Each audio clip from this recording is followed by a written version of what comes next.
നമസ്കാരം, nation news ലൈവിലേക്ക് സ്വാഗതം. ബ്യൂറോ 121 ഉത്തര കൊറിയയുടെ രഹസ്യ ആയുധം.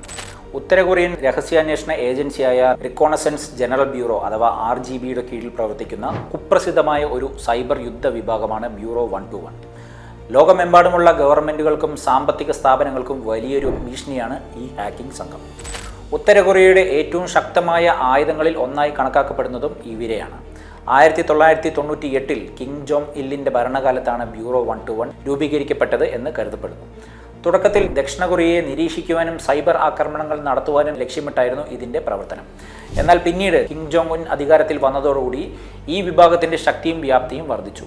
ഇന്ന് 6000-ലധികം വിദഗ്ധരായ ഹാക്കർമാർ ഈ ഏജൻസിയിൽ പ്രവർത്തിച്ചു വരുന്നുണ്ട് എന്നാണ് അമേരിക്കൻ രഹസ്യാന്വേഷണ വിഭാഗം കണക്കാക്കുന്നത്. മറ്റു രാജ്യങ്ങളുടെ സൈബർ ഏജൻസികളിൽ നിന്നും വ്യത്യസ്തമായി ചില പ്രത്യേകത ലക്ഷ്യങ്ങൾ ഇവർക്കുണ്ട്.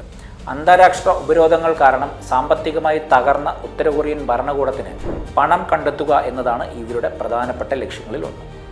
ബാങ്കുകൾ, ക്രിപ്റ്റോ കറൻസികൾ, എക്സ്ചേഞ്ചുകൾ എന്നിവ ഹാക്ക് ചെയ്ത് ഇവർ ശതകോടിക്കണക്കിന് ഡോളർ മോഷ്ടിച്ചിട്ടുണ്ട്. ശത്രു രാജ്യങ്ങളുടെ, പ്രത്യേകിച്ച് ദക്ഷിണ കൊറിയ, അമേരിക്ക എന്നീ രാജ്യങ്ങളുടെ സൈനിക രഹസ്യങ്ങളും സാങ്കേതിക വിദ്യകളും ചോർത്തുക, ഉത്തര കൊറിയയെ വിമർശിക്കുന്ന വ്യക്തികളെയും സ്ഥാപനങ്ങളെയും ആക്രമിക്കുകയും അവരുടെ ഡാറ്റ നശിപ്പിക്കുകയും ചെയ്യുക, ഇതെല്ലാമാണ് ഇവരുടെ പ്രവർത്തന ശൈലികൾ.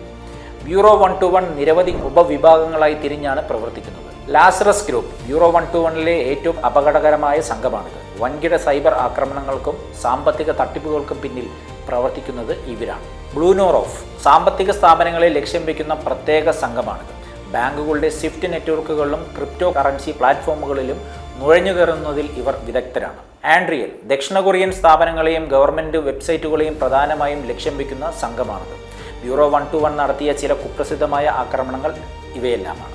Sony Pictures hacking 2014. ഉത്തര കൊറിയൻ ഭരണാധികാരിയായ കിം ജോങ് ഉന്നിനെ പരിഹസിച്ചുകൊണ്ട് നിർമ്മിച്ച ദ ഇൻ്റർവ്യൂ എന്ന സിനിമ റിലീസ് ചെയ്യുന്നതിനെതിരെയായിരുന്നു ഈ ആക്രമണം. ലാറസ് ഗ്രൂപ്പ് സോണി പിക്ചേഴ്സിന്റെ കമ്പ്യൂട്ടറുകളിൽ നുഴഞ്ഞുകയറി പുറത്തിറങ്ങാത്ത സിനിമകളും ജീവനക്കാരുടെ സ്വകാര്യ വിവരങ്ങളും ഇമെയിലുകളും ചോർത്തി പുറത്തുവിട്ടു. മറ്റൊന്നാണ് ബംഗ്ലാദേശ് ബാങ്ക് കവർച്ച. 2016 ഈ സംഭവം നടന്നത്. ന്യൂയോർക്കിലെ ഫെഡറൽ റിസർവ് ബാങ്കിലെ ബംഗ്ലാദേശ് സെൻട്രൽ ബാങ്കിന്റെ അക്കൗണ്ടിൽ നിന്നും ഏകദേശം $1 ബില്യൺ മോഷ്ടിക്കുവാൻ ബ്യൂറോ 121 ഹാക്കർമാർ ശ്രമിച്ചിരുന്നു. സ്പെല്ലിംഗ് തെറ്റ് കാരണം ഭൂരിഭാഗവും പണവും മാറ്റുവാൻ കഴിഞ്ഞില്ലെങ്കിലും $81 മില്യൺ അവർ വിജയകരമായി മോഷ്ടിച്ചു. മറ്റൊന്നാണ് വാണക്രൈ റാൻസം ആക്രമണം 2017 നടത്തിയത്.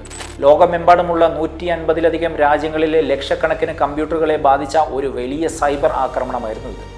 ഫയലുകൾ ലോക്ക് ചെയ്ത ശേഷം അവ തിരികെ ലഭിക്കുവാനായി ബിറ്റ്കോയിൻ വഴി പണം ആവശ്യപ്പെടുന്ന രീതിയായിരുന്നു ഇത്. ബ്രിട്ടനിലെ ആരോഗ്യ മേഖലയെ അഥവാ NHSനെ ഇത് സാരമായി ബാധിച്ചിരുന്നു.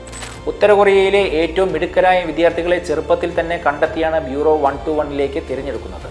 ഗണിതത്തിലും സയൻസിലും മികവ് പുലർത്തുന്ന കുട്ടികളെ പോങ്യാങ് University of Science and Technology പോലെയുള്ള സ്ഥാപനങ്ങളിൽ പ്രത്യേക പരിശീലനം നൽകുന്നു. ഉത്തര കൊറിയയിലെ ഇൻ്റർനെറ്റ് സൗകര്യങ്ങൾ പരിമിതമായതിനാൽ ഈ ഹാക്കർമാരിൽ പലരും ചൈന, റഷ്യ, തെക്കുകിഴക്കൻ ഏഷ്യൻ രാജ്യങ്ങൾ എന്നിവിടങ്ങളിൽ രഹസ്യമായി താമസിച്ചാണ് തങ്ങളുടെ ഓപ്പറേഷൻസ് നടത്തുന്നത്. ഒരു യഥാർത്ഥ സൈനിക ആക്രമണത്തെക്കാൾ വളരെ കുറഞ്ഞ ചെലവിൽ ലോകത്തെവിടെയുമുള്ള ശത്രുക്കൾക്ക് വലിയ നാശനഷ്ടങ്ങൾ വരുത്തുവാൻ ബ്യൂറോ 121 ഉത്തര കൊറിയയ്ക്ക് സാധിക്കുന്നുണ്ട്.